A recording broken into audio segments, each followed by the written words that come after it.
Welcome into beautiful Larry Miller Field, the site of the 2022 6A Baseball State Tournament. Live stream here on KSLSports.com. Commentary brought to you by Game Night Live Rewind. And as always, we are brought to you by Heidemann and Associates and Western Governors University. Make 2022 the year of you. Go to wgu.edu and fill out a chance to get a $1,000 scholarship to Western Governors University. Get the degree of your choice on your own timeline and your own terms. Our first matchup today, a rematch of Monday, Bingham and Pleasant Grove. The winner will move on to the 4:30 game today to take on Riverton.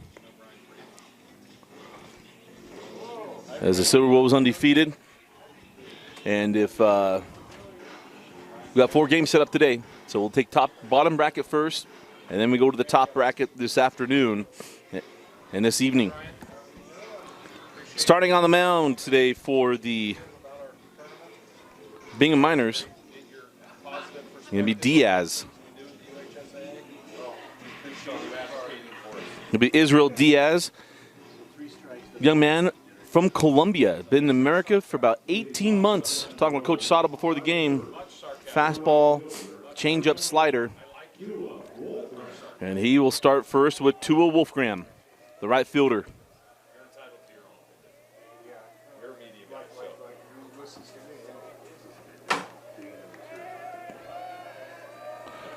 So Tua was on the dish yesterday, played right field on Monday. He'll be followed by Sam Haney and then Riker Scow. And that first one misses, and it's ball 1.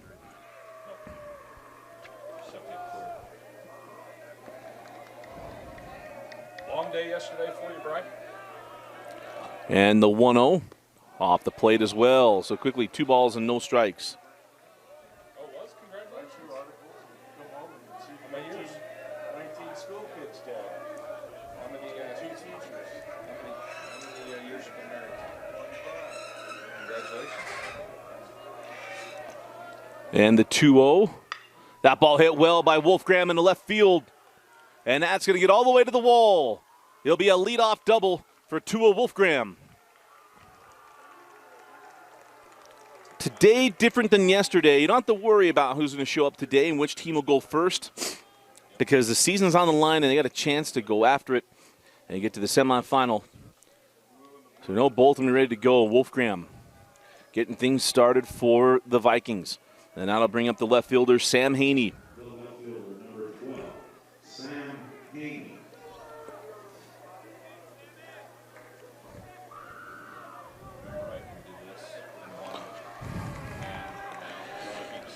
Haney he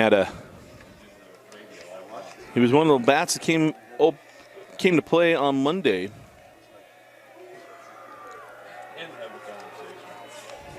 And moved up in the batting order after his performance Monday to the 2-hole.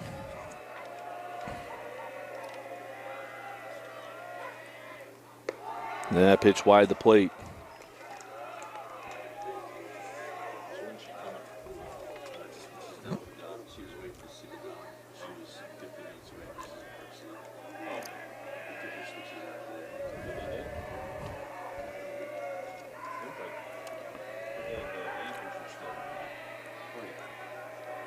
And that 1-0, chop to the right side, can advance the runner to third, and Diaz comes over just in the nick of time.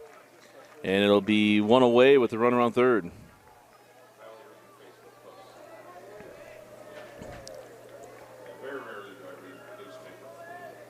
The second baseman, number 5, Riker Scow. So Riker Scow come to the plate. Riker had himself quite the day yesterday against Taylorsville.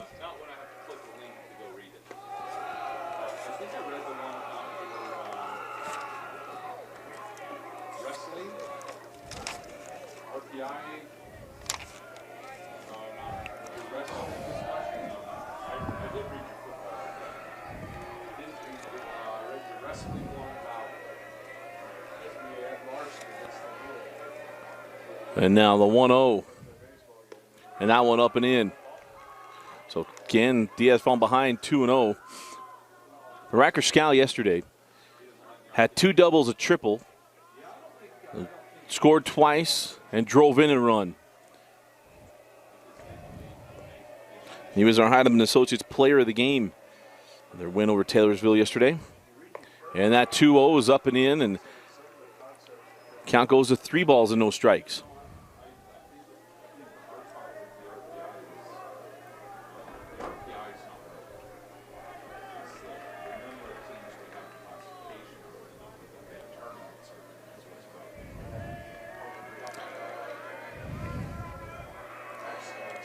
So now the 3-0. And that one in there for called strike 1. And you see Israel settle in here and battle back.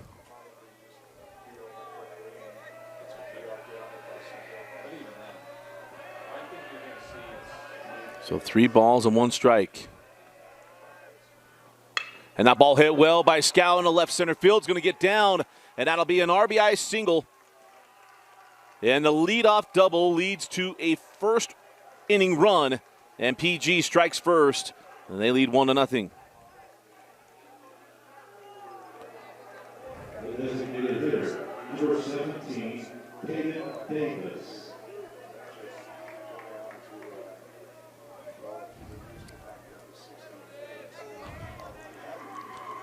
So now bring up Caden Davis, a designated hitter.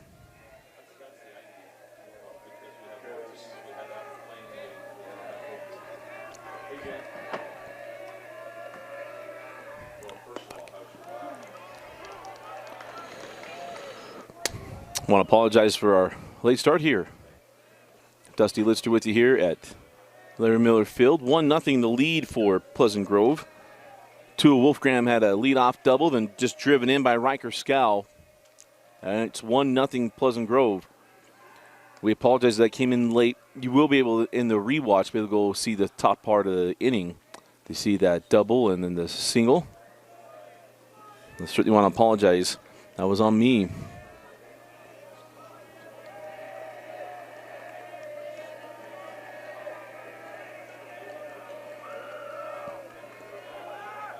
Israel Diaz, a starting pitcher, and good throw, but a little late on the tag. And the runner takes second. Riker Scow.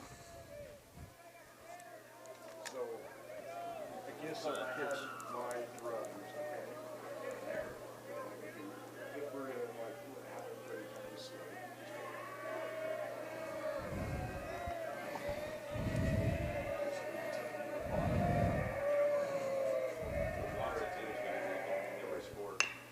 And that ball shot by Davis. Diaz fields his own position over to first for the second out.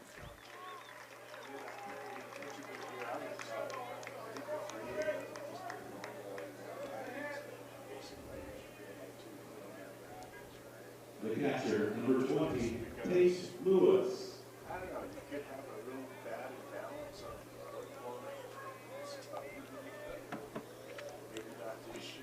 So I'll bring up Tate Lewis.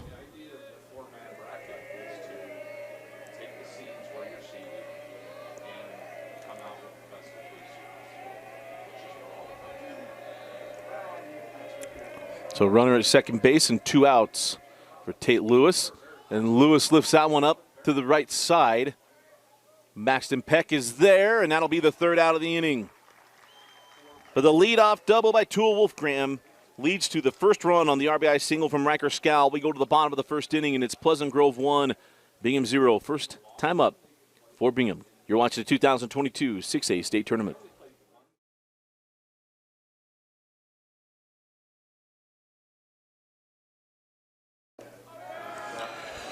Bottom of the first inning, and it's 1-0 Pleasant Grove leading Bingham.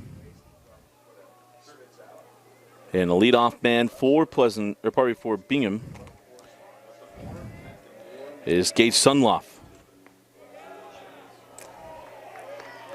And it's 2-0. Pitcher today, pitching this morning for Pleasant Grove is switch them around. Is Gage Train. They're still on the same side of the bracket. They still got to play each other. There is some benefit to being on the region champs. So I want there's benefit to being a home team. Home team in baseball, it matters a little bit. Everybody gets something. But you ask every coach to flip the coin. Yeah, because that means that they potentially have to use one less arm. Yeah, or And that one misses, and that's a leadoff walk for Gage Sunloff. The first line is called Canyon Road. but from The third baseman, number 5. I'm a region champ. So just because I beat you 2 outs, talk about you don't want to have regions. We just follow that road. Us as a don't want to go to the right. It's still baseball stadium. Well, that's what we want. That's what we want. Because they want to be able to hang their hat on you. So, say, oh, we were the region champ. So throw over to first. I got to tell you, I got to hear a conversation in the press box. I think we might bring Jeff Clough on. We'll have a conversation on there. The head of, well, he's running the tournament here for, and Coach Sal's getting something squared away. Is John Hatch coming to the plate? Is Hatch had himself a day yesterday against Riverton. Hit a solo home run in the first inning. And absolutely swinging a good bat. He had that moonshot double back on Monday.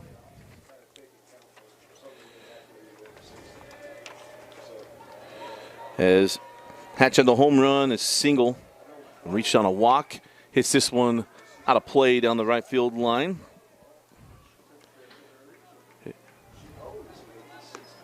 And it's an 0-2 count here to Hatch. So we mentioned Hatch been swinging a good bat at the double on Monday as well, as he is grounded time.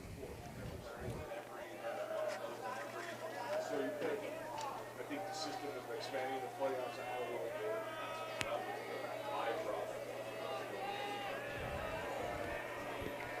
bit. And the 0-2, little submarine pitch finds the zone. The problem was 1-1. No, that was strike 3. Everybody got a little confused there. Home plate umpire gave the sign. I was like, wait a minute, I thought it was 0-2. And it was, and Hatch retired for the first out of the inning. I should know, when we got an umpire run the scoreboard, that's going to be accurate. When a guy on the field gives the point, I start questioning everything. So Hatch down on the called strikes, and it brings up Maxton Peck. And Peck looks at strike 1.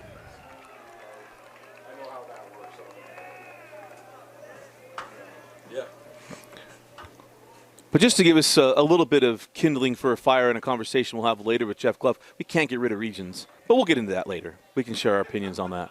As there's a throw over to first.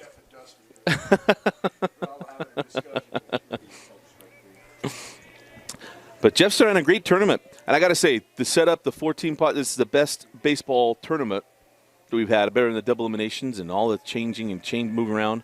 This is far better, as that one misses wide. I think most people just can't read the bracket, and it confuses them, and then they get frustrated. But when they hear the logic around, I think we all get around.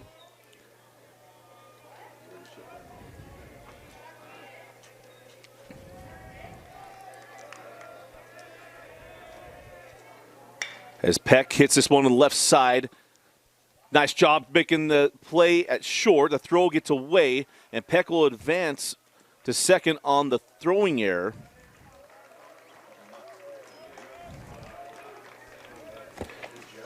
But Luke Blake did a great job of getting into the hole and getting the second out.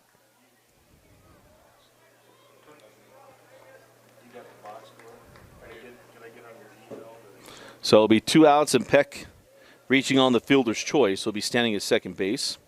Hey, so if I hit an error now, Jeff, it'll put it on the visitors. Want me to write it down, Jeff? Put an error. So I'm on the home, so it should go on the visitor, right? Yeah, just put the right side. And that'll bring up Preston Jacobson.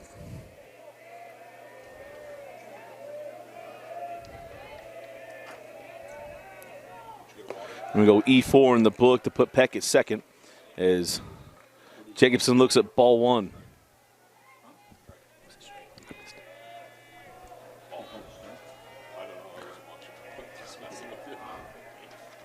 I believe we got a 1-0 count, and that one's wide. Now 2-0.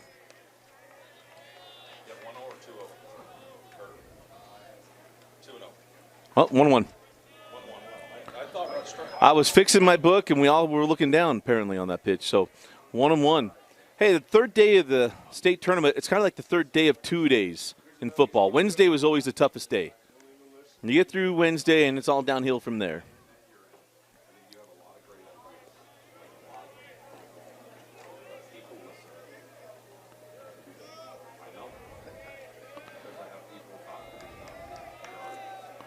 So 1 ball, 2 strikes, 2 outs, and a runner on second. And that ball lifted out of play, and it's a ball and 2 strikes. I don't know. I haven't asked him. Yeah, for me. Like I said, I don't mind you disagreeing. So 1 ball, 2 strikes, 2 outs, a runner on second base. There's a speed up for Max. Well, it is Maxon because he has been catching most of this week and played first yesterday. No mixed ups. That ball's bounced. The count even up at 2 balls and 2 strikes. So Deuce is wild here with 2 balls, 2 strikes, 2 outs, and 1 on.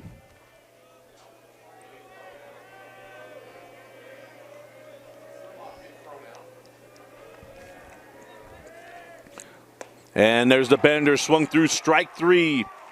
And through 1, it is PG 1 and Bingham 0. You're watching the 2022 6A State Baseball Tournament.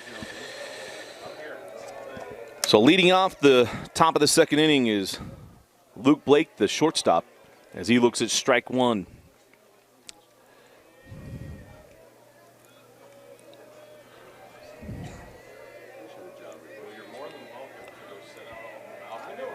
And the 0-1 in there for called strike 2.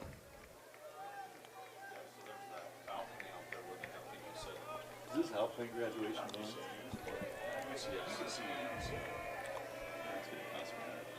No balls and 2 strikes. Hit well to short. Oh, English. How about that stab and a throw over to first? So we've seen some terrific plays at shortstop this week. We had the Derek Jeter-esque play last night in the Farmington game. Farmington going down and lost. They had 2 of the best defensive plays that you will see. One was a play out in right field by Romney. And the second was the terrific backhand leaping throw back over in time by Tucker Wall. That was just terrific. Intern Preston was supposed to cut that up and put it out yesterday. I don't know that he got to it. I didn't see it in the middle of the night. So I'll have to get a hold of Vince and see if Vince gets down up on our social media page on Instagram and Twitter. But Intern Preston's been slacking in his duties this week. Is that one in there? He evens the count at 1-1.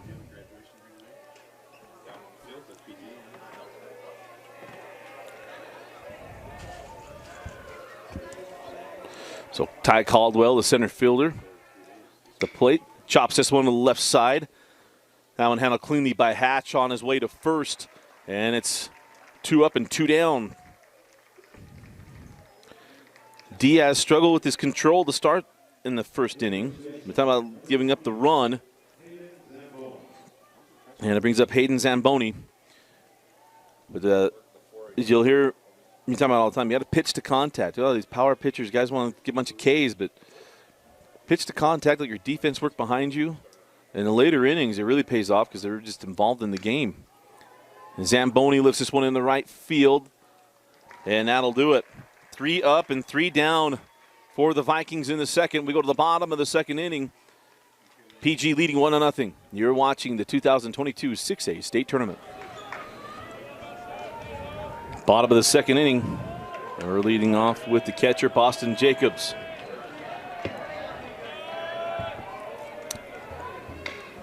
As Jacobs chops this one foul. I'm pleased to be joined by I won't call you tournament director, but UHSAA director Jeff Clough. Tournament director. Tournament Baseball's my guy. Baseball's my sport. So yeah, that's where I was going. We can go with that. Not to be confused with Rob Cuff. So those of you that want to quote tweet us and put this thing out there, I mean, make sure it's not Rob Cuff, Jeff Clough. You know our There's an L jokes, right? No. Well, there were two brothers. They were both Cloughs. And they got in a fight, and one beat the L out of the other. And so you have Cuff and Clough. Hey, that's the thing with the Litsters and Listers. One of them got mad and put a T in front of the S.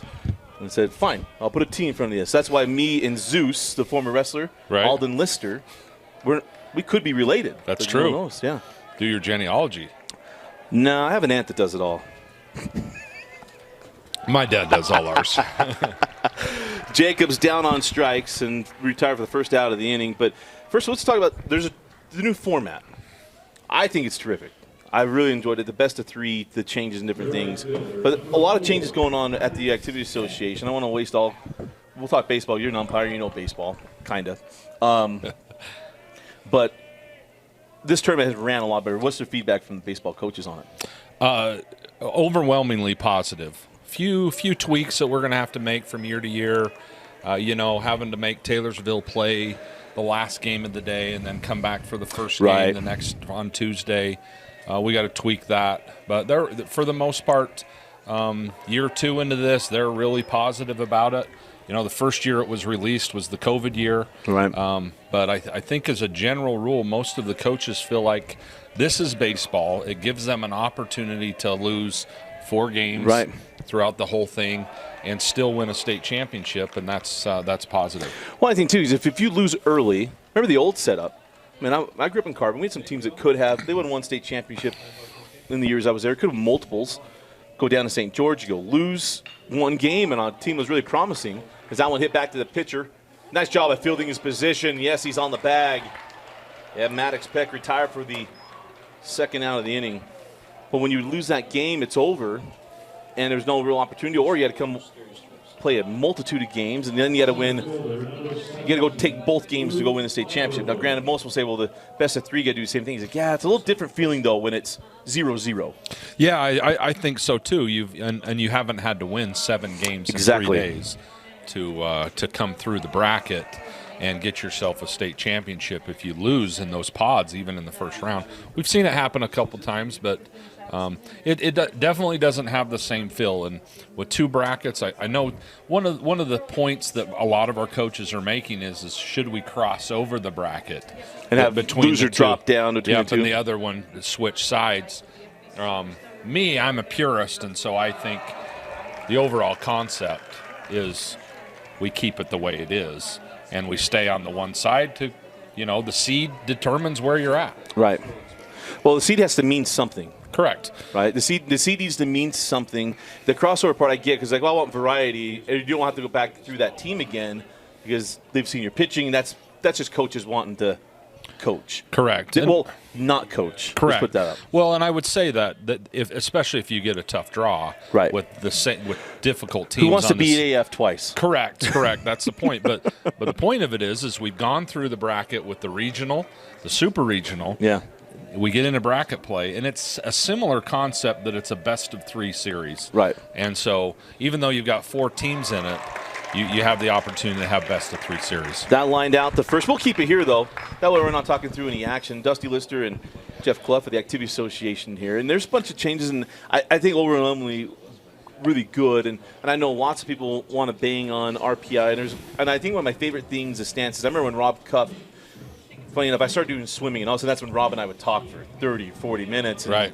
Off the record. And he let me know, hey, I think we're going to go to this RPI thing. And we talked about it. And I love the line was, if we have to make adjustments, we'll adjust it.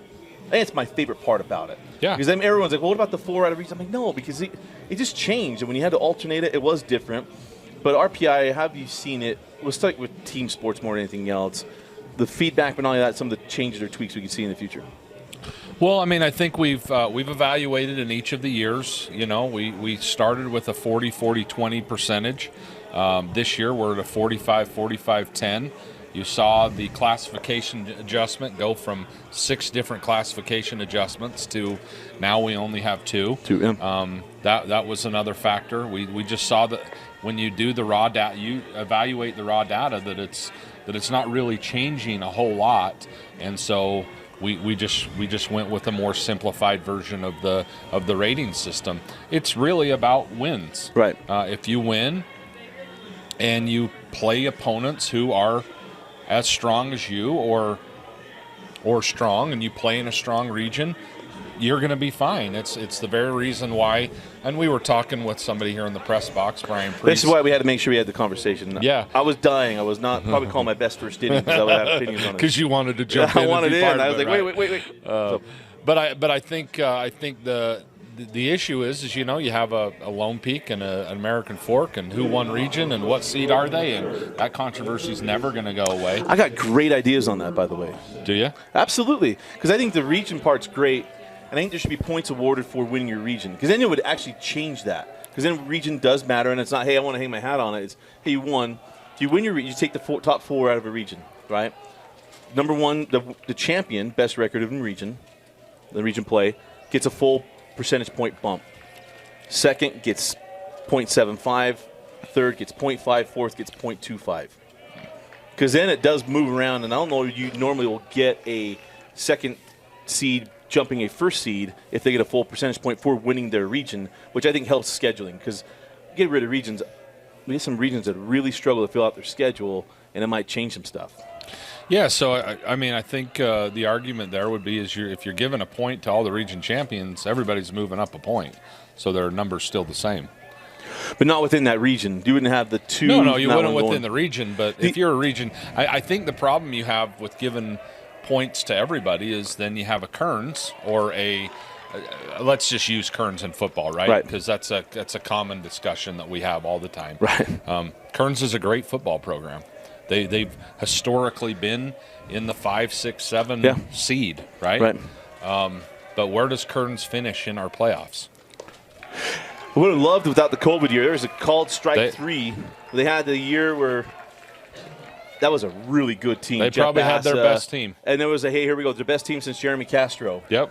And didn't get a chance to show up because they had some COVID situations and had to bow out. That's the tough part because then you really would have known. You would have known. I would agree. I'd agree. But I agree with you. I totally understand the argument because there's some other parts of that. Yeah. You put them up and you move them up, and so what we have tried to have the philosophy that we're not going to allow human interaction into the RPI.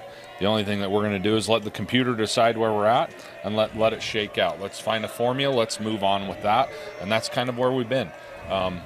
I think you could also, there are in places where you say, okay, if you're matched up against someone in your region, then you flip it. You play somebody that's not in your region. Right. So there's lots of different things that you could argue, but then again, that just takes away from the basic fact of what you're trying to do. Because the other one, and I know Dane Stewart, if he's watching, he wants to make sure I mention it. So Dane's idea, because mine was a points award. Dane says, hey, go 14 or whatever your number is. So say it's 16. He has a number, the 16 teams or whatever. Here's our field's going to be 16. Region champions are auto bids, but you're seeded RPI. So wherever your RPI is, where you are. But you're auto bid in if you're region champion. Yeah. Because even if your RPI said, well, you were 21. But no, but I won my region, you're an auto in. So you get an advantage for having it. And again, more of that for me is scheduling. Because I worry about certain schools not getting scheduled or areas that can get just hammered. If someone's like, I don't want to play them. I'm not going to go there. There are plenty of schools like that. Right. There's a lot of them. Say, hey, well, we got to find a way to help them with the schedule, buddy. But anyway, the auto bid in and RPI'd out. So you might win your region, and you could be the 16 seed. What about that idea? I think for us as a staff, we're all open to all kinds of ideas. I mean, I think initially we came out with, we came out with the idea that. We didn't want regions to begin with. I've heard that's why I won this conversation. You've got to interject this idea of, hey, let's figure out how to keep it, right? So, but we have settled on that our schools have spoken loud and clear to us that they don't want that. Really? And so we went through a realignment process in our policies and procedures for our realignment, and that was one of the things we discussed in the realignment committee was, do we get rid of regions? Overwhelmingly, no. They don't want to. They don't want to get rid of regions. So we're running a hybrid model between the two right now, and then it's not perfect. Right. Not perfect. And that's why we just try to think, hey, what's inventive ways to create and keep it? Because really what you could end up doing, and it's just what we've seen here collegiately, one of the best rivalries in the country, and it's not every year. Yep. BYU Utah. And that's one of my fears. If you get rid of that part, the old regions know this, and now they're not in the same region now, and they had a Provo 10th. You get rid of some of their natural rivalries. They say, I don't want to deal with the crowd issue. I don't want to deal with this issue. I don't want to deal with that issue. So we're not going to play. Because I think if you allow certain schools up on the hill area, and they say, hey, we want you to play, like, no, I'm not going to schedule them openly. Not a chance. And I think regionally, it's like, no, you should. It's one of the great rivalries in the state. And I think it helps preserve some of the history and the tradition. So I think it's kind of hurt with all of our movement. There's not as much tradition to some of the stuff, and it hurts. I agree with you. I think there's, and I don't know why I'm going to bring this up, but I'm going to bring it up. But the transfer issues that we have absolutely. with kids changing schools. And so we have less investment in our schools. Yep. Crowd size dwindling and correct. Student side dwindling. Yeah, we have less kids attending our championship events and even games during the regular season. When you go to a high school game, they're just not as well attended as they used to be. And maybe because I grew up in Tooele. And you grew up in Carbon. Yeah. It was all we had to do, right? Yeah. So, basketball night was a big deal to us. Yeah. And so I think it was. I think that's a big factor into what's happening. Called strike three, and we'll turn over the side of the bottom third. I think this is a good conversation. I think people. I'm watching this. You're a high school sports fan, and everyone has an opinion on this. I think it's one of the more interesting things. Yeah. For the Activity Association, and most people don't get to hear this kind of conversation. Why I enjoy it. So we do the State of the Union address essentially with Rob Cuff once a year on our stuff because we want people to hear and ask Rob the questions. Yep. But I think it's interesting because that's one of the biggest fears I have. I'll be honest, just open because you and I are very open with one another. Yes, we are. Yep. Very mellowed out relationship over the years. Been very good. Yes. But I worry about that tradition part. And so when I hear what I've heard, like, hey, we're not going to have regions, we'll have a schedule meeting. I just cringe inside only because of that part. Because they're going to say, I'm not going to play that game anymore. If Tooele and Stansbury don't play every year, they might say, I don't want to deal with it. Yeah. And if they're not forced to do it, they won't. And that to me hurts. That hurts. If AF and Lone Peak just say, we don't want to play anymore, that's a miss. That hurts Utah high school sports. I agree with you. I think that is a problem. So one of the concepts that we presented to everybody is that UHSA would take over all scheduling.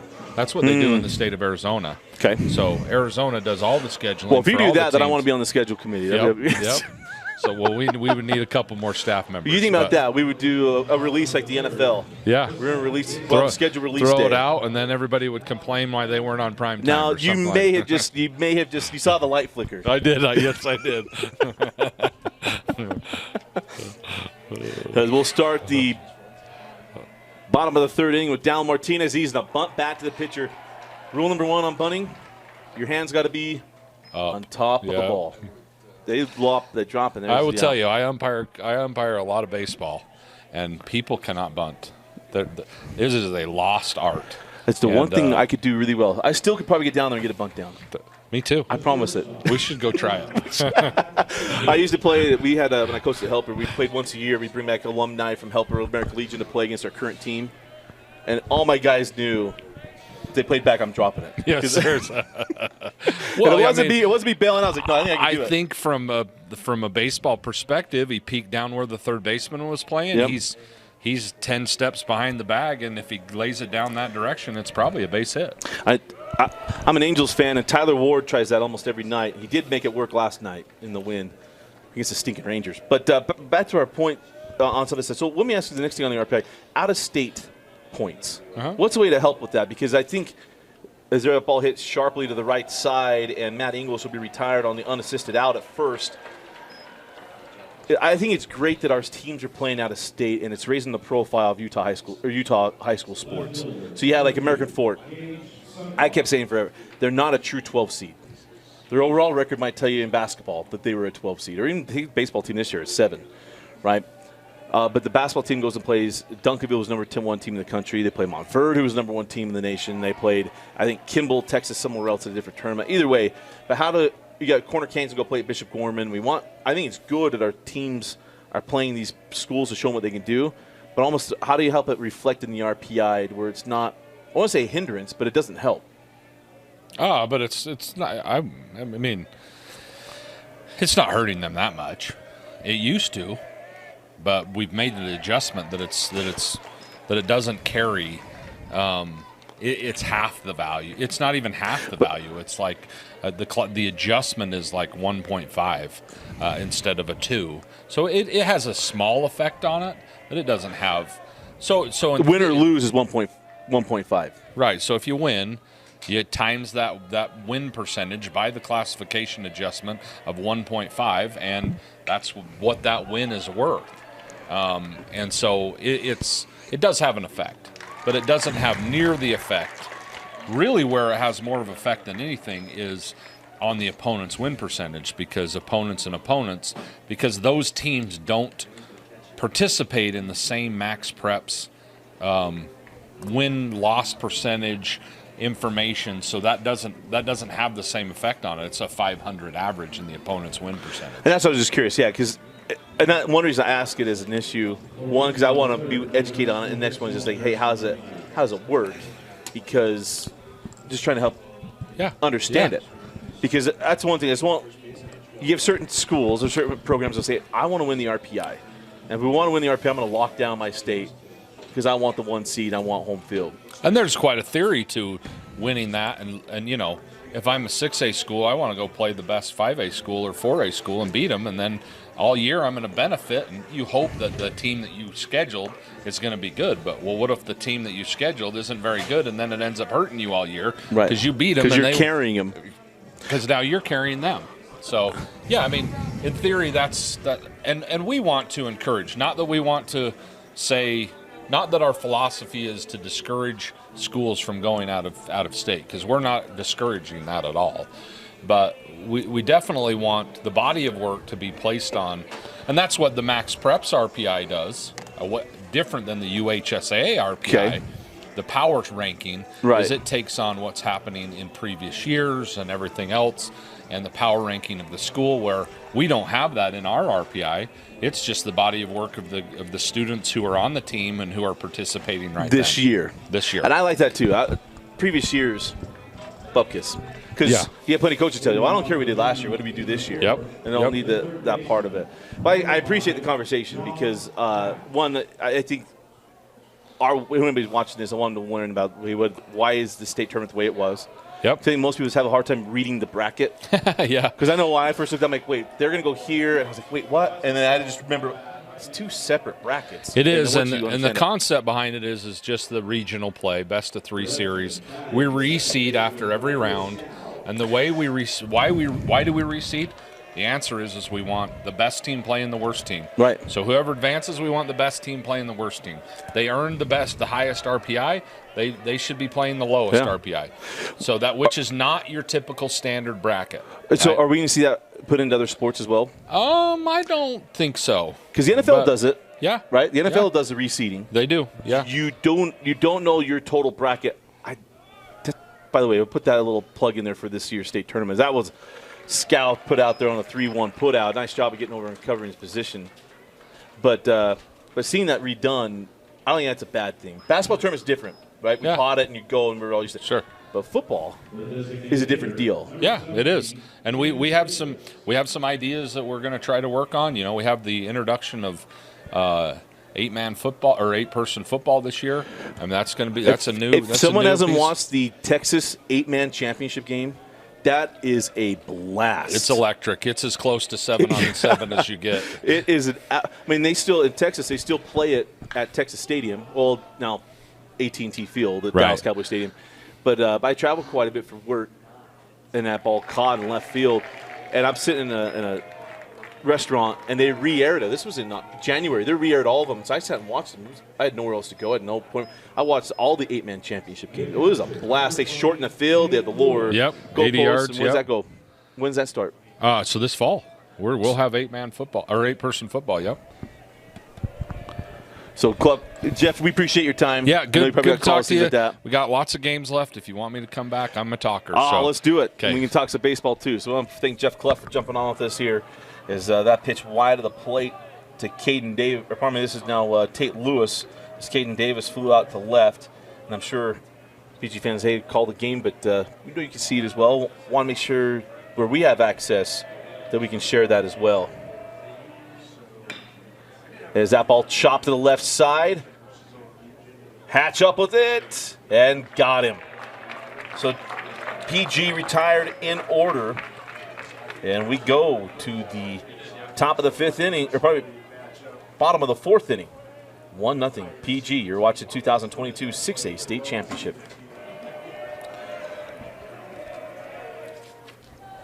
Bottom of the 4th inning, and leading off is John Hatch, the 3rd baseman. Mentioned Hatch has had a great 2 days here at Larry Miller Field.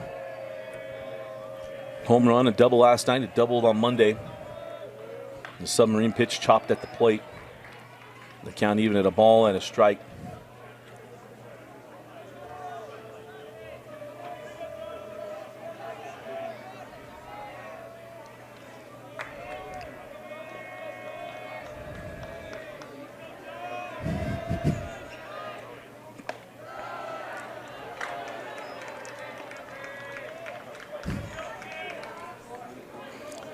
And that went off, so 2 balls and 1 strike.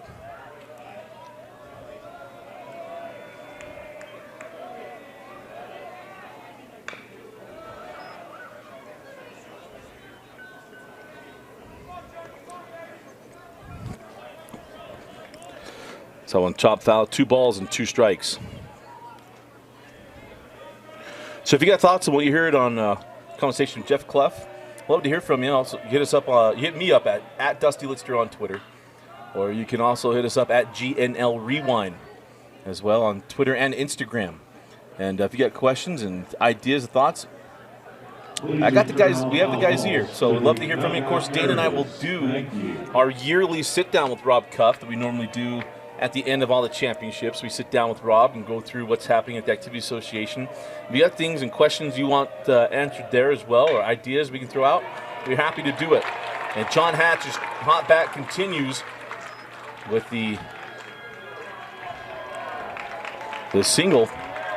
So nice job, a nice way to start the bottom of the 4th inning, and the tying run now on first base for Coach Joey Sato's Bingham Miners. Now bring up Maxton Peck, the first baseman who reached on a fielder's choice and advanced on an error back in the 1st inning.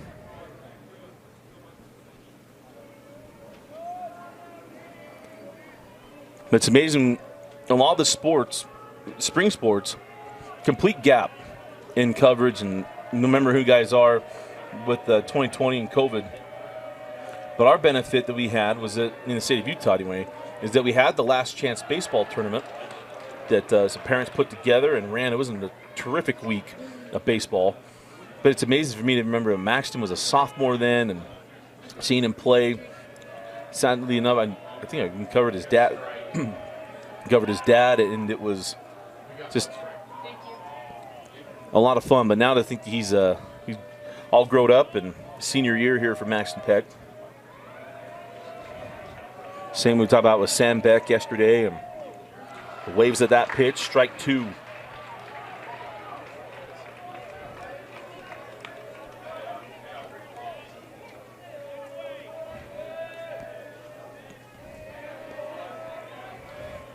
Also fun to watch Max as soon as he got to the field today. Obviously put it out on his Instagram page, put on the story. He's at a home plate taking video. Up ball wide of the plate, ball on 2 strikes.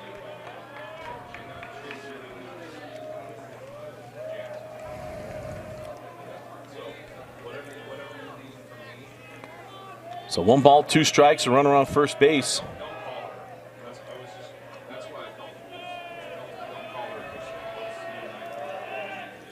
And the fastball called strike 3.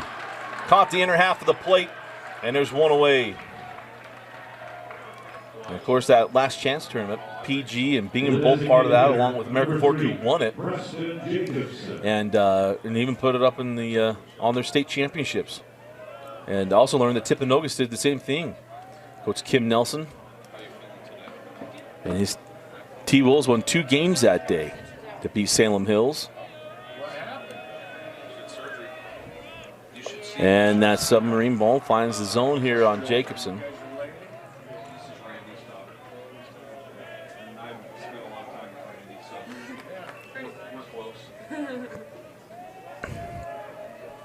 And the 0-1, chopped foul. No balls and 2 strikes. Yeah, it's fine. Well, did my dad tell you what happened yesterday?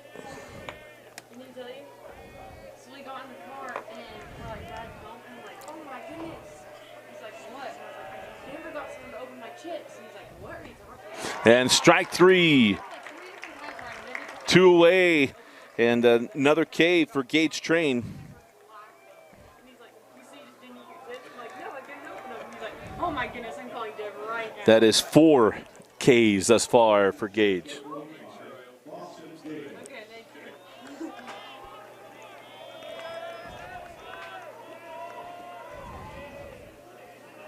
Quick snap over to first.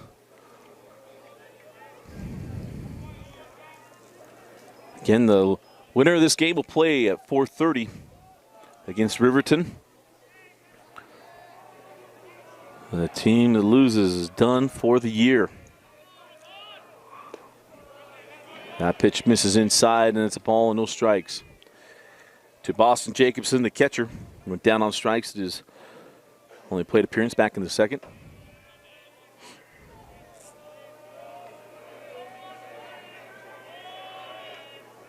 The 1-0, chopped to short. Luke Blake up with it over to first in time. Oh, leadoff man got aboard, but he got stranded. We go to the 5th inning, and it's 1-0 Pleasant Grove. You're watching the 2022 6A state tournament. So Luke Blake got the last out of the inning. Comes back and will be the leadoff man.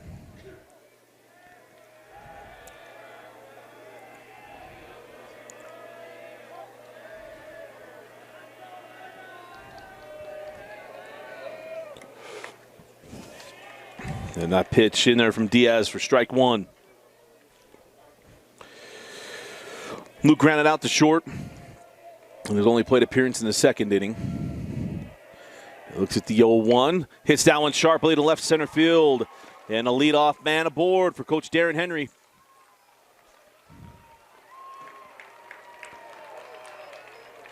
Had a fun conversation with Coach Henry this morning and asked him about his son, Peyton. Peyton, of course, had his number retired earlier this year. Coach McAllister gets his billionth win, and Peyton Henry had his number retired. It was quite the night at Valhalla. And Peyton could be playing against the Rockies this weekend, so Coach going to be able to go watch his son. Told me Peyton follows his team like crazy.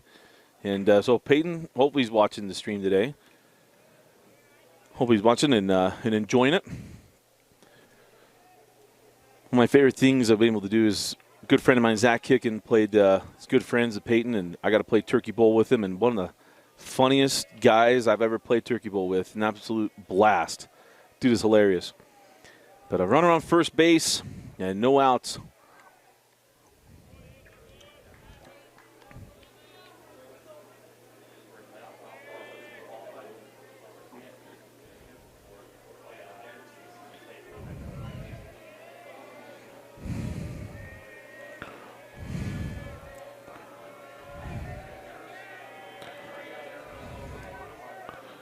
That one chopped to the left side. Hatch is there.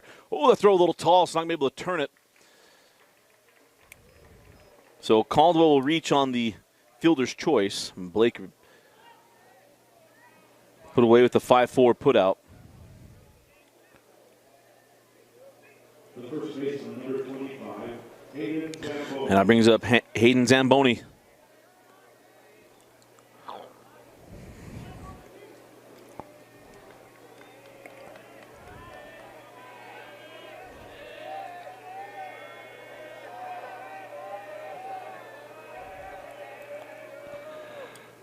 That ball fouled to the screen.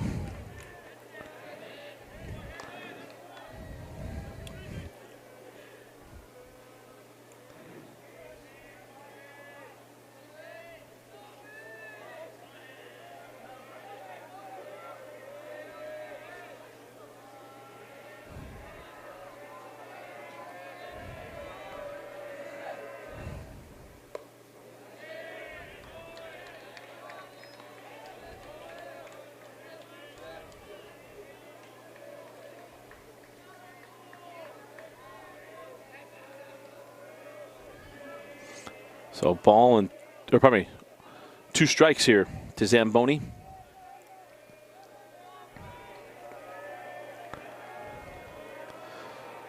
And the 0-2 swung on and missed. Good morning, good afternoon, and good night for Hayden Zamboni.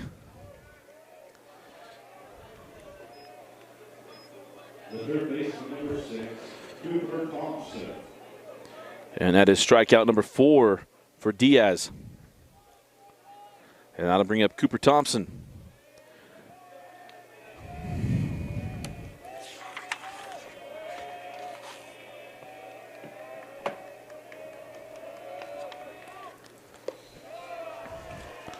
And that first pitch up in the zone.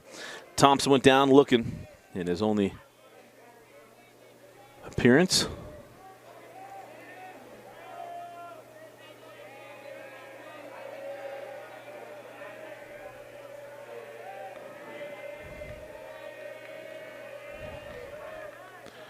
And that one hit well into center field.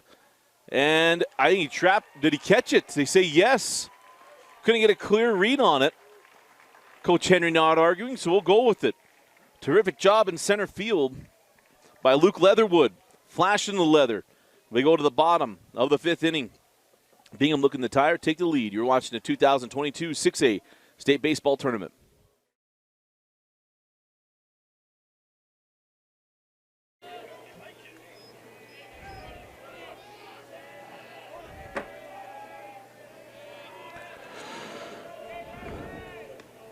So leading off the inning for Bingham is Maddox Peck, the right fielder. He was a winning pitcher on Monday. And that pitch, that caught a lot of plate. I've tried really hard not to argue balls and strikes from our vantage point, but that was, 2 balls and no strikes.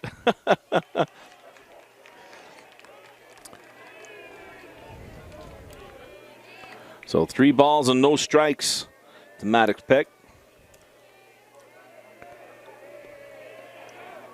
And that one well.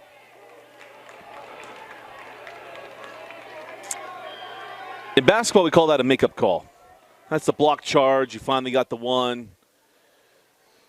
So 3 balls and 1 strike. I don't dare say the accurate count. So 3-1. Hit to the left side. Nice job. Luke Blake goes down to get it. Throw in time. And Peck retired for the first out.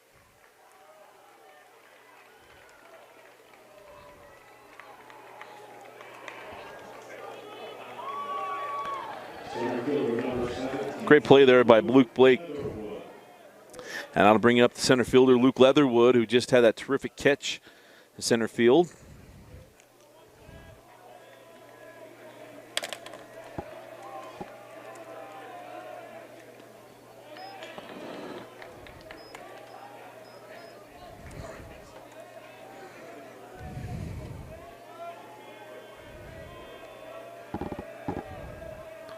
And Leatherwood looks at strike 1. It's a ball and a strike.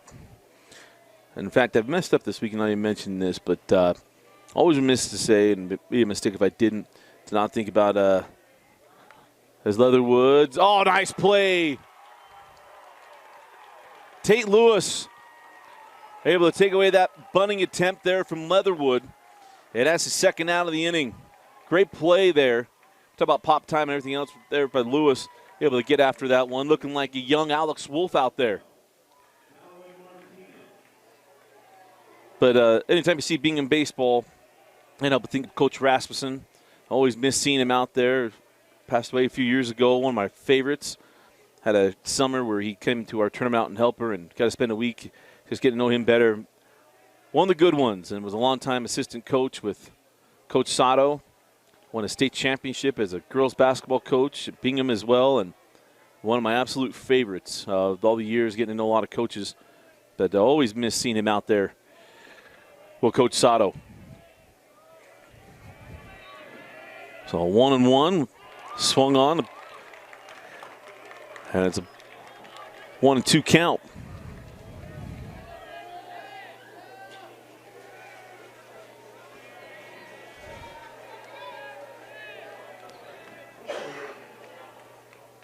That 1-2. They say yes, he did at the plate. And Dallin Martinez goes down on strikes for the third out of the inning. We go to the top of the sixth. PG clinging to a 1-0 lead. You're watching the 2022 6A state tournament. Top of the order for PG, Tua Wolfgram. He is the only person to score in this one.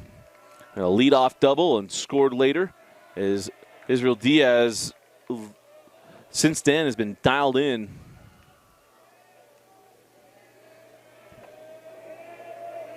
He's retired PG in order since the first inning.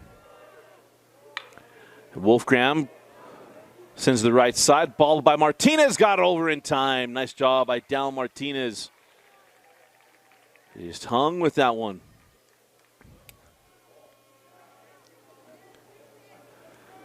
And be one away. Left fielder, number 12, Sam Haney. I'll bring up Sam Haney. Yet to reach in his 2 plate appearances.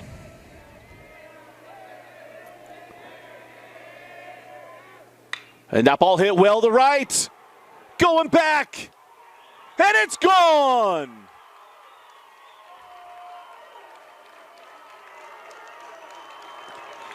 Need an insurance run? There's your insurance run. Sam Haney with a solo shot to right, and it's 2-0 Pleasant Grove.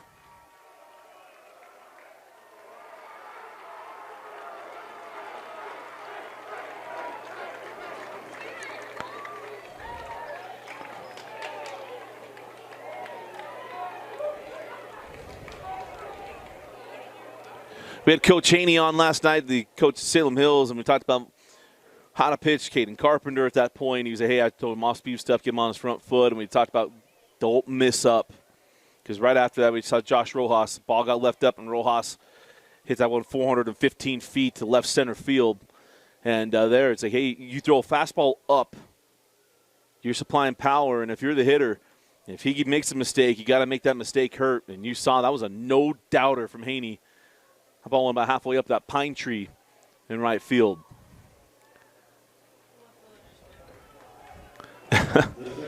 That's the one we heard that interview with Randy Johnson on the Dan Patrick Show about a month ago. And he talked about, I didn't need no exit velocity. They talked about the famous home run with Mark McGuire. McGuire hit it off the back of the Kingdome. He's like, I didn't need no exit velocity. I heard it. I knew what it was. I was certain what that pitch was. So Riker Scow coming to the plate, looks at ball one. Talking about the day that Scow had yesterday. 2 doubles and a triple. And looks at ball 2. When Coach Henry learned something, didn't go with the Kansas City Royals look. They lost on Monday. You usually don't bring that back into the rotation. They won in the blacks yesterday, so they're going to stay in the blacks for as long as they can today.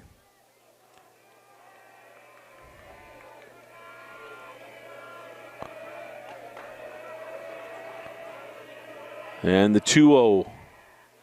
Wide of the plate, ball 3. So he's just more the modern, mid-90s Royals. Now, if they were the black vests with the blue sleeves, knockout look. That was the Joe Randa, young Johnny Damon, young Zach Greinke, Kansas City Royals, when they were the farm system for everybody else. And a 3-0. Called strike 1.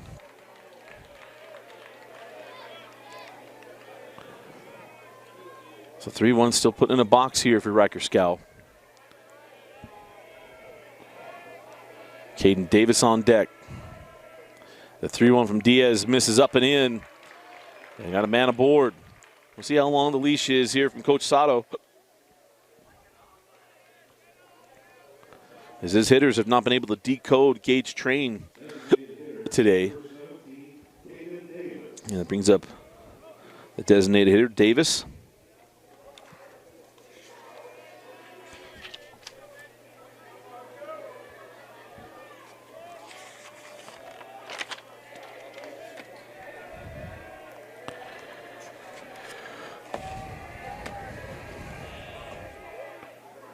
And that one, they caught the outer part of the plate for the strike one.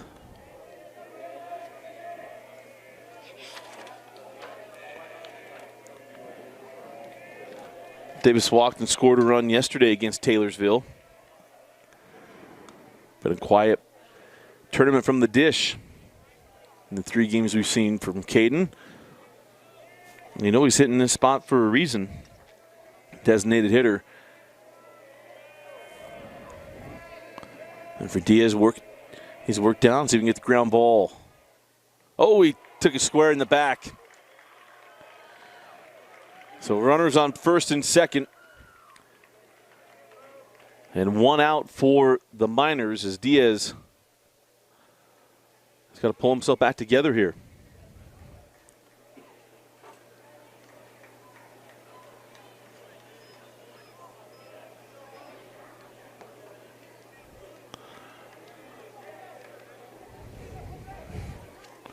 So a quick chat with Boston Jacobson, and we're ready to go.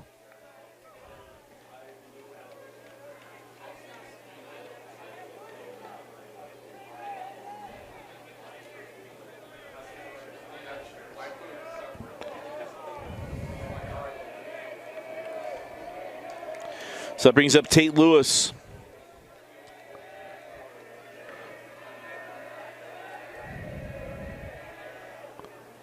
And Lewis looks at ball 1.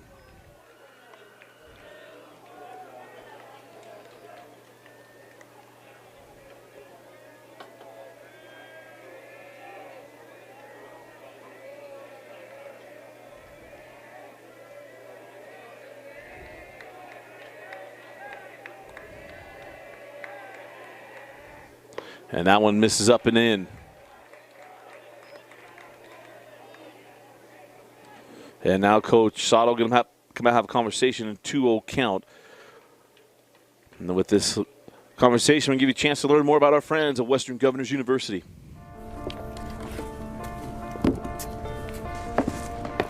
College wasn't built for me. I didn't care if I had to work a double shift. Or if my kid had a fever. Deadline's a deadline. I want to set the deadlines. I want to take tests when I'm ready. I want to take courses on my time. And speed up when I know my stuff. I want a university that cares about me. Tests on your time, courses on your time, graduate on your time. WGU, the nonprofit university of you. So we did have a pitching change as Porter Lindsay comes in for Israel Diaz. And it's a 2-0 count to Tate Lewis. Lewis, a .359 hitter, 29 runs driven in on the year, looking for another insurance run. The runner in scoring position at second base, and that pitch is in there for a called strike. And just count the 2 balls and a strike. Lindsay looking for the ground ball. See if they can turn it and get out of the inning.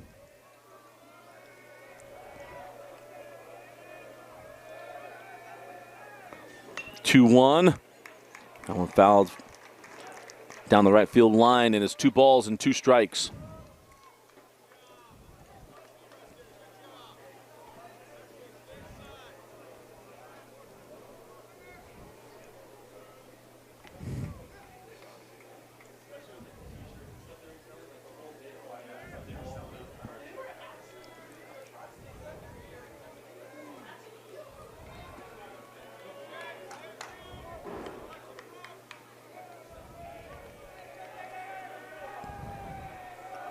Two balls, 2 strikes, 1 out, and 2 on. And Lindsay steps off.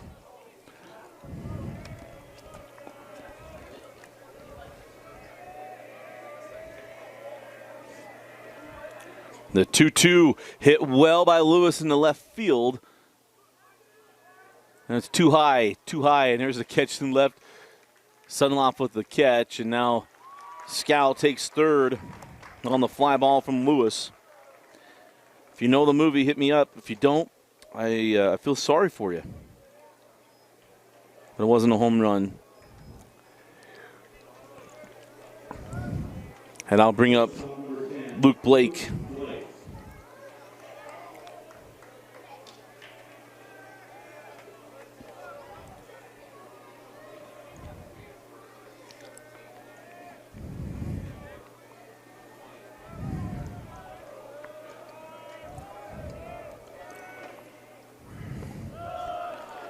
And that pitch misses.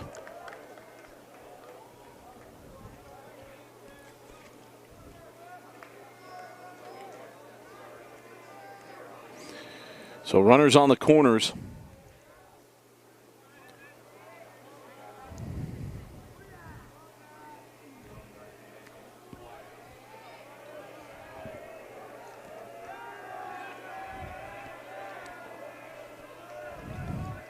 Blake singled his last time up.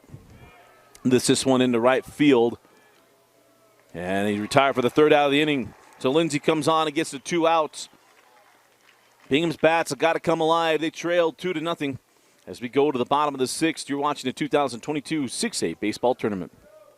Here comes Matt English to lead off for Bingham as the Bingham fans that are here. They're getting a little loud, trying to make some noise, and now it gets the PG fans going.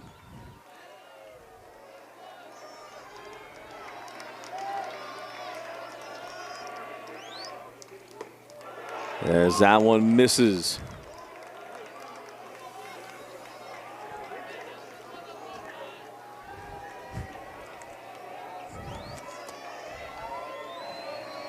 Matt English in the top of the order coming up. That misses inside. 2 balls and 1 strike. So PG added a run in the top of the 6th.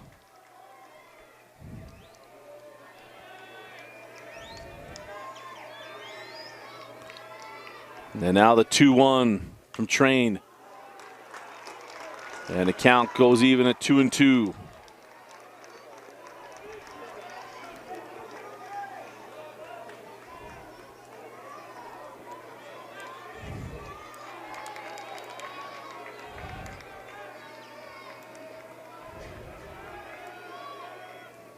And it's wide of the plate, full count.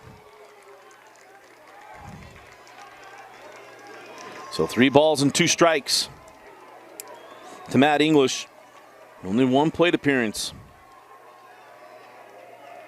That pitch is wide of the plate and the leadoff man is on. Only 1 inning today has Bingham had 4 plate appearances. And that was in the first.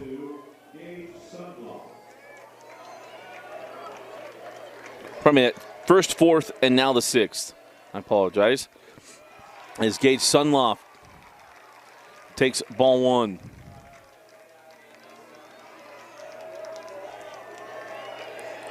Sunloff's walked and flown out to left. Third baseman playing well in on the grass. Trying to take away any, as Bobby Valentine would call it, baseball plays. Some would call it small ball. Snap over to first, not in time.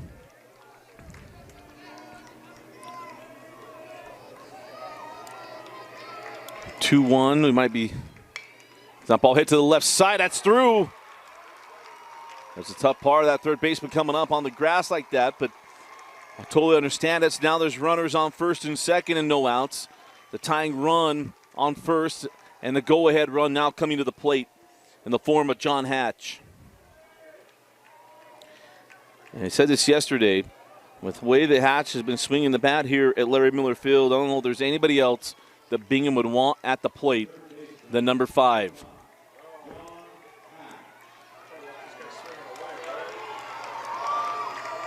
Two on and the go-ahead run at the plate. Oh, the state tournament's fun.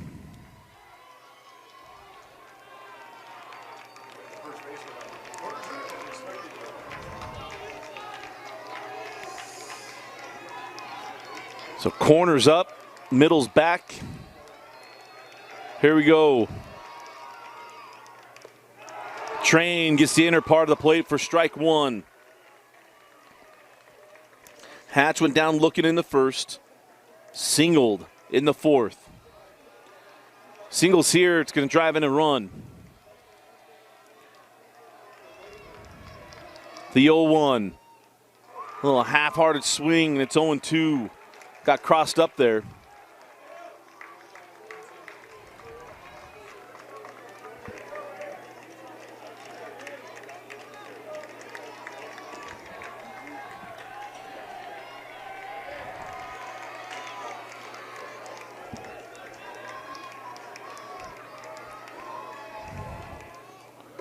Hatch looking to slash.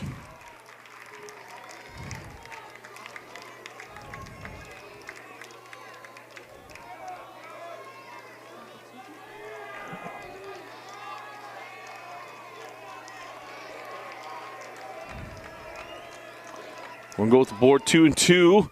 Swung on, strike 3. Hatch went diving after that breaking ball. And there's one out. And I'll bring up Maxton Peck. And again for Bingham, it's well, I'm worried about the go-ahead. They need a run. So they get back in the 7th, only needing 1 run. So you're looking at it. You got him standing at second base. Brings up Maxton Peck.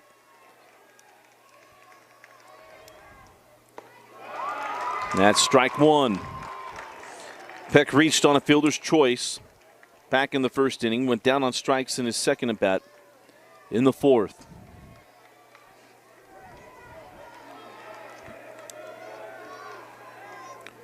And he held up there. I don't think he went. Oh, he said he did. Oh.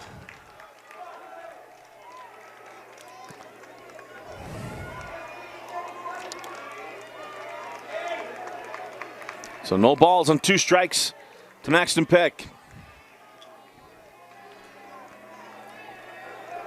The 0-2 fouled off down the line.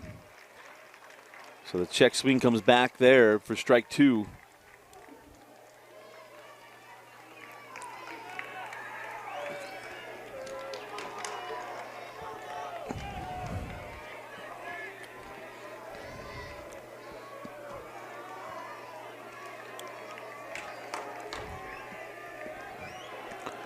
And again, the 0-2. Wide of the plate. Had 1 to burn. He still can stay secondary pitches here. 1 ball and 2 strikes. No reason to feed 44. If he's going to beat you in the next 2 pitches, make it be on your pitch if you're Gage Train. Outside, going to steal third. Throw down. Not in time. He's safe. Oh, that was close. Coach Henry can have a conversation.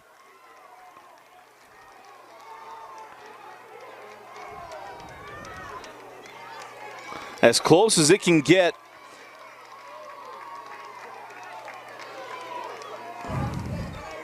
They're asked Coach Henry to go back to the dugout as they have the conversation.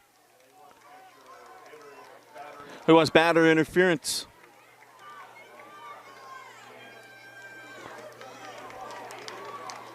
Remember yesterday, Tua Wolfgram heads up to the interference, but I don't know that.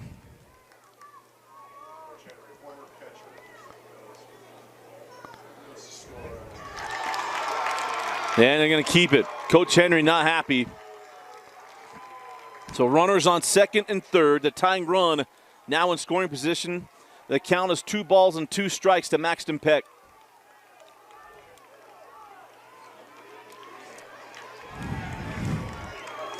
As good as it gets, folks. 1 out.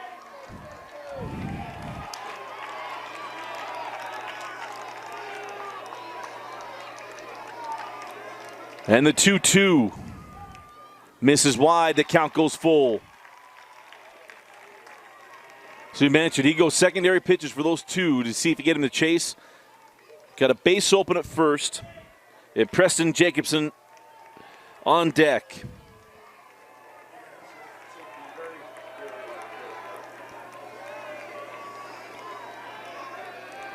The payoff misses wide. And it'll be bases loaded. The Coach Henry can now come out, have a conversation maybe with Train. He's telling him corners up. You want middles back. 1 out. You still got the double play ball in the middle. Third baseman gets a clean, come home. If not, take it go where it takes you. First base, same deal. Takes you toward the middle of the field. Pitcher's got to cover. And that'll bring up Preston Jacobson. That's wide of the plate.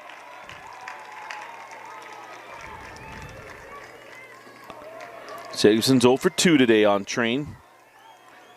Boston Jacobs on deck. And all of a sudden, Train unable to find the zone. She mentioned Train has been outstanding today coming into the 6th inning.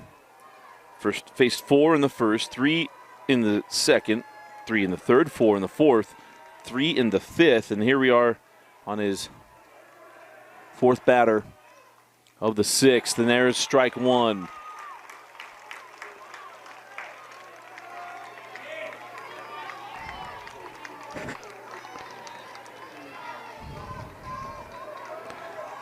Two balls, 1 strike, 1 out, bases loaded. Strike 2.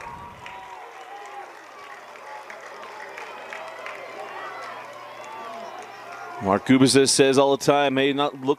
You want to be up there looking for the home runs, looking for the single. Runner's going to freeze on a line drive. The payoff pitch lifted up. Is this going to get out of play? It will not, and it'll be Squoze for the 2nd out of the inning. Zamboni clears that one up. And it'll be 2 outs and the bases loaded. The catcher, number 45, Boston Jacobs. That brings up Boston Jacobs, the catcher. Yet to reach today. Third base back. Everybody back, keeping it in front. On defense. Ball to the right side. It's going to get down. Here comes one. The tying run going to be held up at third. And it's a 2-1 ball game on the RBI single from Boston Jacobs. Just beautiful hitting by Jacobs. You tell him not trying to do too much. Let that ball travel. Flip it in the right field, and it's a 1-run game.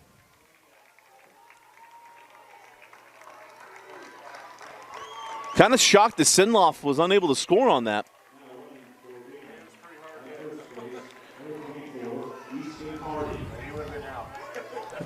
Absolutely, didn't get a great read on it. Contacted 2 outs. Didn't see his jump on that.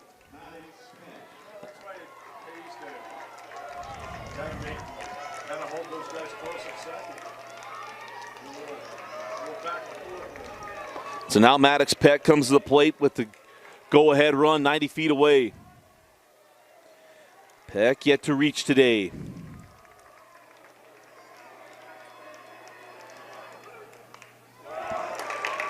Took something off that, 71 miles an hour. Foul back to the screen.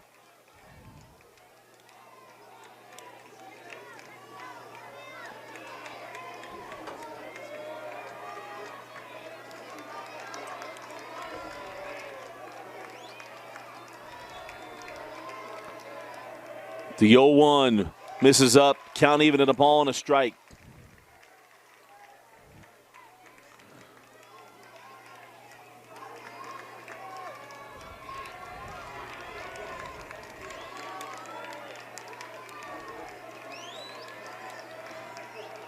The 1-1 lifted in the right field.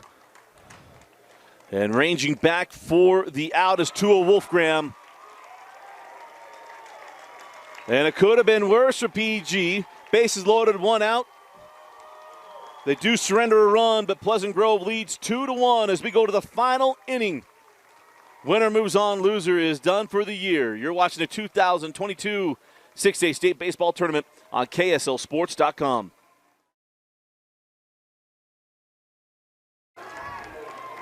So Ty Caldwell coming to the plate. The center fielder leading off for Pleasant Grove.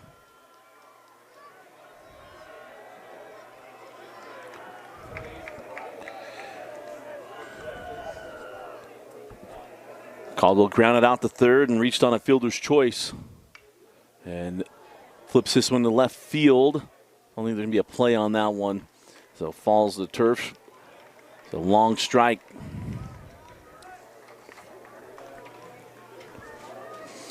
Porter Lindsay staying on the hill for Coach Sato, trying to keep this a one-run game to go to the bottom of the 7th inning. PG drove in the insurance run, that solo home run from Sam Haney. They bridge the hot bat, Haney and Scow. It is a question as Caldwell looks at strike 2.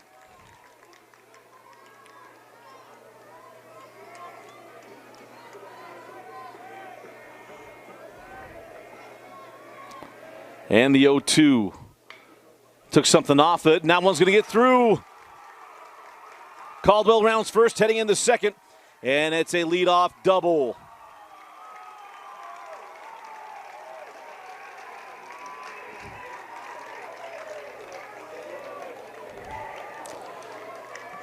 Had to go underneath Peck's glove.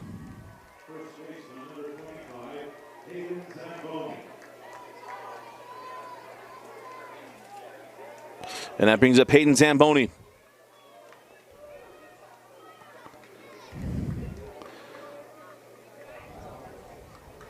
Jacobs can come out and have a little chat with Lindsay. Make sure he stays calm. It's a pretty decent pitch.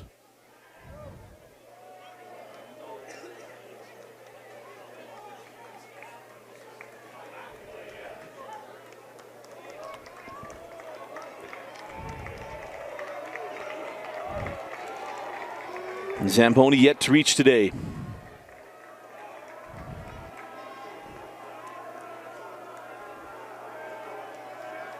And that ball fouled off down the line.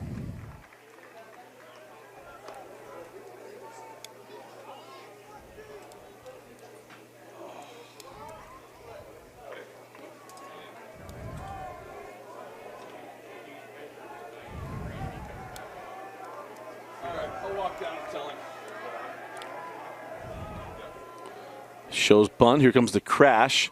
And Zamboni fouls that one off. So it's 0-2. You said 93, Kurt? We come to the 7th, bottom of the 7th inning, 7, 8, 9 due up for Bingham. 7, 8, 9 here for Pleasant Grove. It's the 8-hole hitter, Hayden Zamboni. Swung on and he said foul ball. He ticked it. Oh no, it was a balk, pardon me. Zabak will advance the runner to third.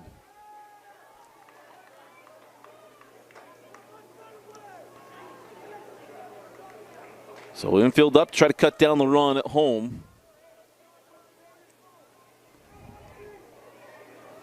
Zamboni's job, just get the ball to the outfield.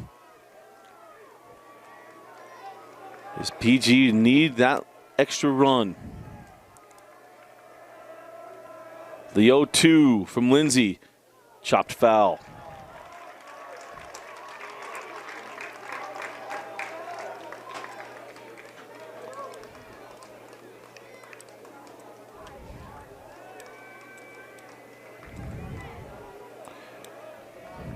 Again, the winner will move on to play at 4:30 today. They take on Riverton. And the 0-2. Zamboni puts this one in left field. And that's an RBI single. It always holds true. If you can get production out of the last third of your lineup, spells great things for you as a team. And both teams have to go through 7, 8, 9. 1, PG to put this game away. 2, for Bingham to try to extend it. And a terrific top of the 7th. Caldwell, the 7-hitter, doubles. And then brought in by Zamboni, the 8-hitter. And it is 3-1 PG.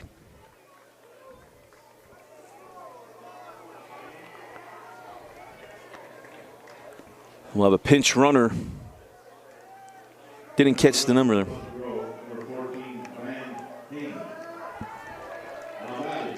third baseman, number 6, Cooper Thompson. So Cooper Thompson comes to the plate.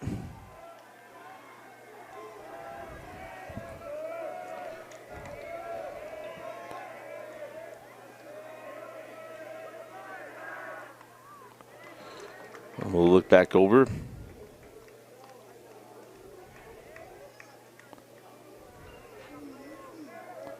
So that's Van Haney, the 9th grader, the pinch runner.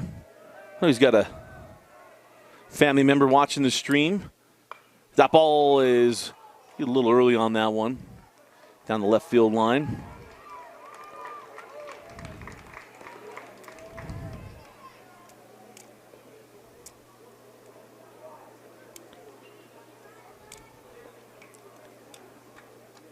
The intense moments here in the final inning of this one.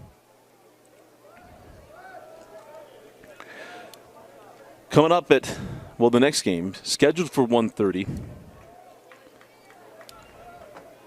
Fremont and Farmington, the rematch of our first game on Monday. The business to do here. The 0-1. Swung on a miss, strike 2. And Cooper down to his final strike. Lindsay looking for the ground ball. Top of the order coming up next. I don't know if we had the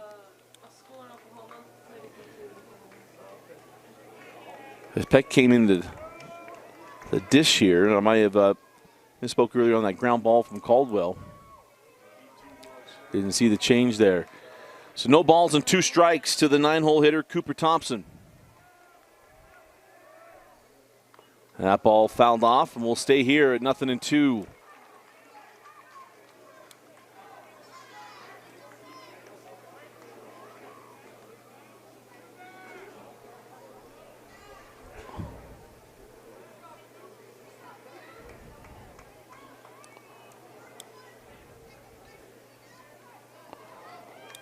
I'm not sure the conversation between the umpire and Cooper Thompson there. But here we go. No balls, 2 strikes, and runner on first. And that one misses wide. 1 to burn. Ball and 2 strikes.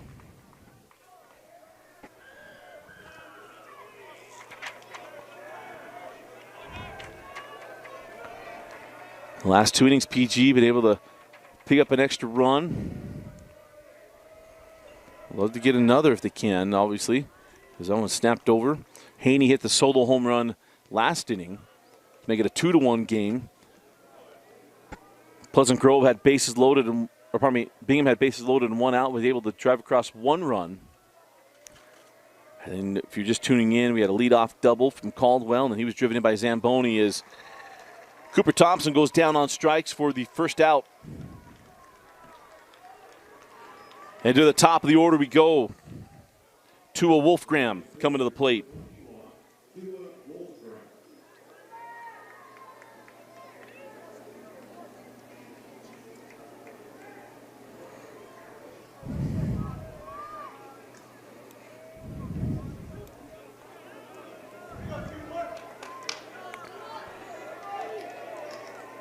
Tua doubled and scored in the first. And would love to pick something up here. Lifts this one down the left field line, and it'll get out of play. The flag is still in center field, but yesterday we had some interesting wind stuff and never wanted to get ahead of that. We had a ball in the Lone Peak game. I thought for sure he was going to get out of play. Caden Hodson ended up landing just inside the left field line.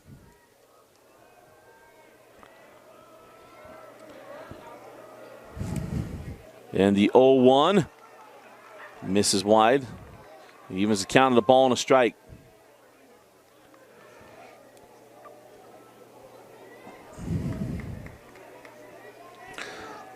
So pinch runner Van Haney at first.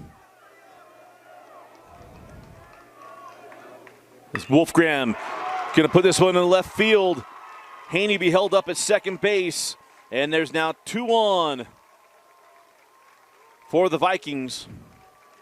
As coming to the plate is Sam Haney.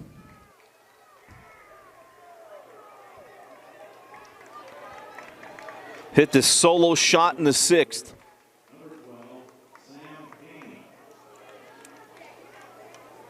As we'll have a quick conference.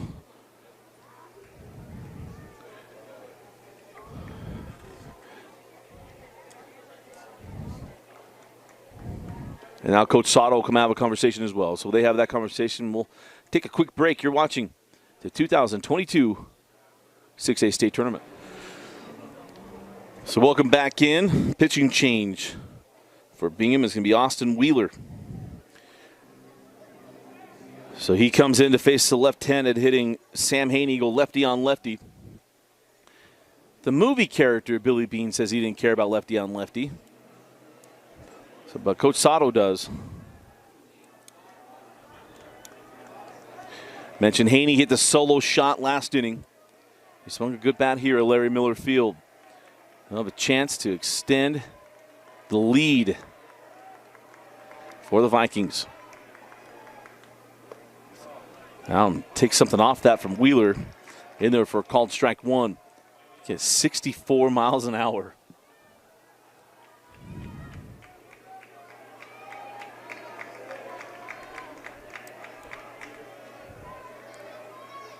The 0-1.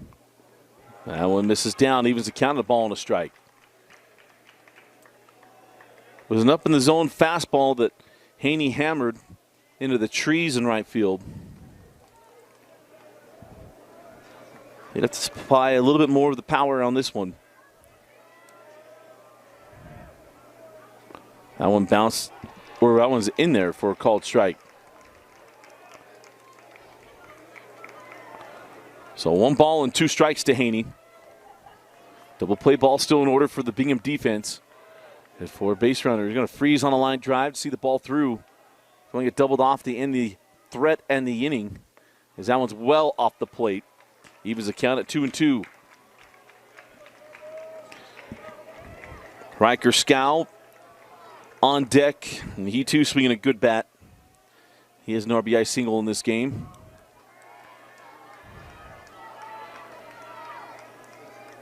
And now the 2-2. Misses wide. The count runs full. Good at bat here from Haney.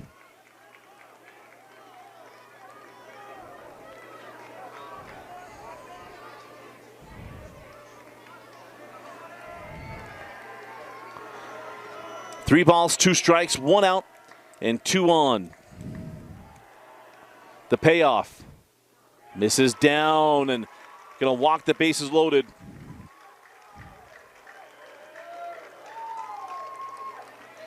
And I bring out Coach Sato again. We'll take a quick break and learn more about our friends at Western Governors University. College wasn't built for me. It didn't care if I had to work a double shift. Test day's test day. Deadline's a deadline. I want to set the deadlines. Tests on your time. Courses on your time. Graduate on your time. WGU, the nonprofit university of VU.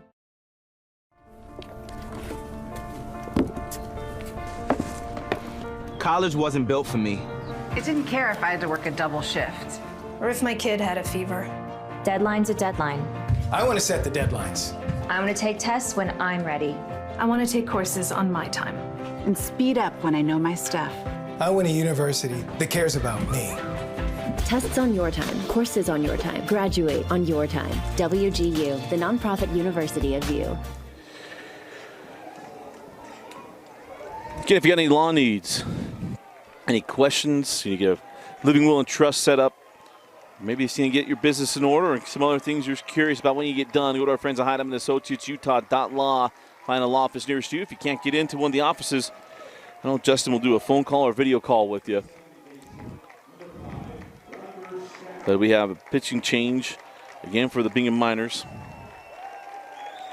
It is Gage Vance coming in to throw, and it's Riker Scow coming to the plate. for Coach Henry and the Vikings.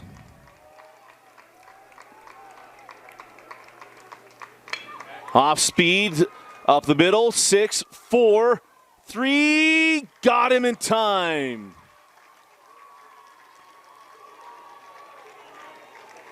Tailor-made double play, but PG plates an insurance run. We go to the bottom of the 7th inning. Pleasant Grove leading by 2, 3-1. Bingham coming to the plate. You're watching the 2022 6A state tournament.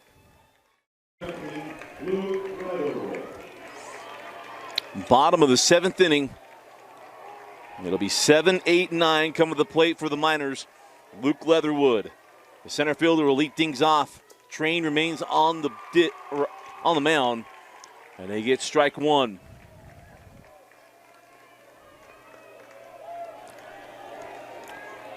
Gage only allowed 3 hits today. A little check swing from Leatherwood. Got some speed. The throw, not in time.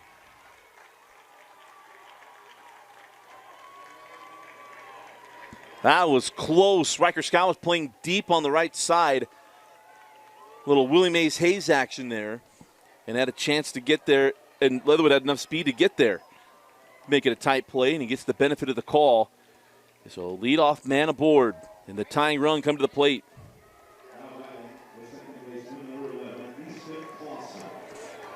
So Easton Clausen going to pinch hit for Dallin Martinez. Oh, that's in there for called strike 1.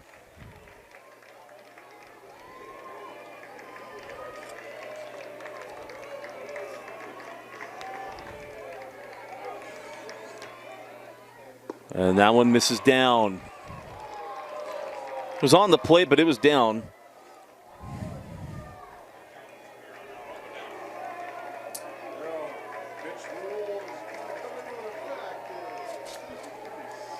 The 1-1 waved on and missed. 1 and 2.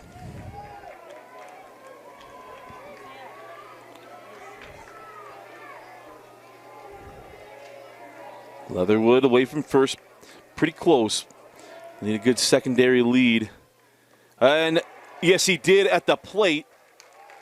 And Leatherwood holds up at first and 1 away.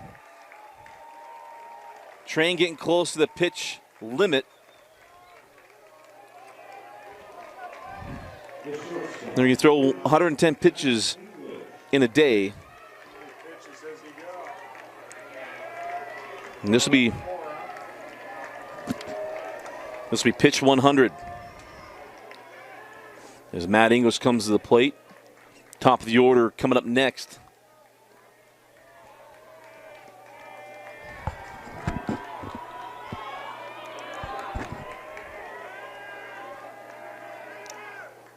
And he looks at ball 1.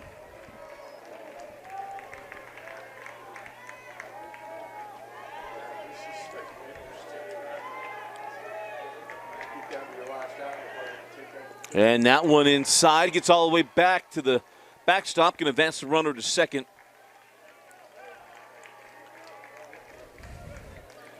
Coach Henry telling his catcher, hey, you're okay. Not worried about the runner at second. You don't want the guy at the plate to get on. There's a 2-0 count.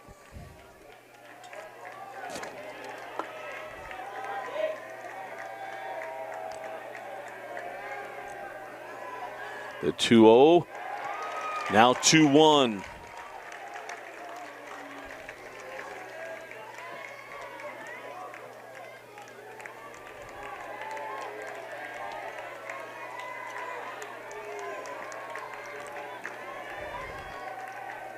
The 2-1 lifted into right center field. Going to get down.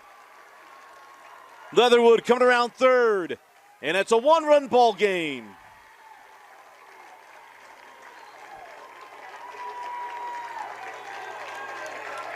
Matt English with an RBI single, and it's 3-2.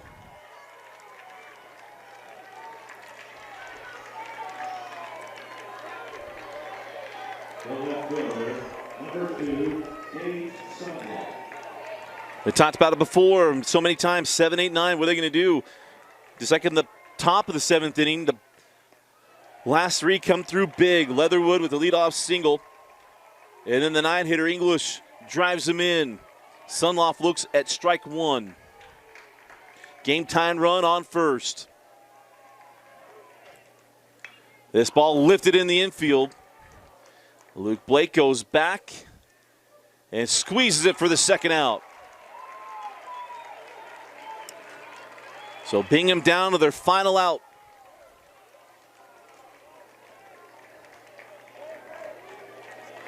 And that'll bring up the third baseman, John Hatch.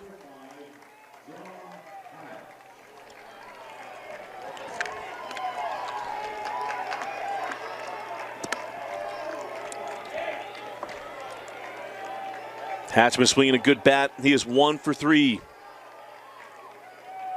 He's the game-winning run. Train off the plate.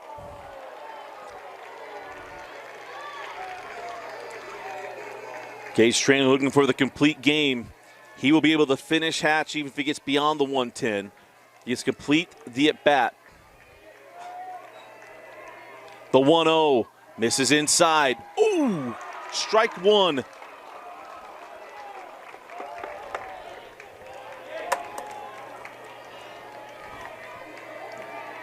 Go to the umpire. I'll stop guessing. So ball on a strike.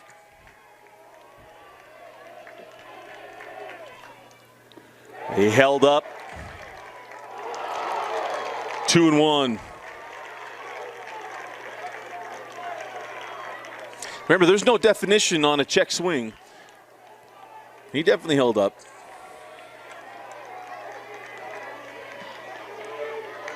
Everyone says a bat and break wrist. That's not it. Hatch looks at ball 3. It's almost like it's the over the back call in basketball. There's no such thing as over the back. It's a loose ball foul. So 3 balls and 1 strike to Hatch. This is the bat that Bingham wants.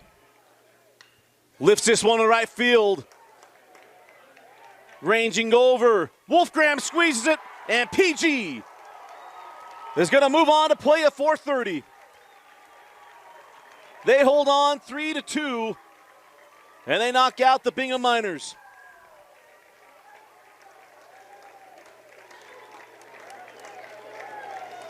What a fun game. Well played. 2 terrific teams, great coaches. And what you love is that it was close. And for PG, in moments they needed their best at-bats, they got their best at-bats. Up 1-0, need the insurance run. Haney hits a solo shot. Bingham comes back to get a run. PG comes back, needed an insurance run again, and they did it, manufacturing it. And they take this one 3-2 to move on to play at 4:30 against Riverton. Our Heineman Associates player of the game. We're going to go Gage Train, obviously. The pitching performance was spectacular, and we're going to go with Sam Haney with that solo shot. Really is the difference, because he hit it. We'd be going extra innings right now, and it wouldn't be a loss for PG. Haney was big. Oh, that was fun. Our final score, once again, PG 3, Bingham 2. PG moves on to play at 4:30 today. We'll be back right here as they'll be taking on the Riverton Silverwolves and a chance to move on to the 6A State Championship Series.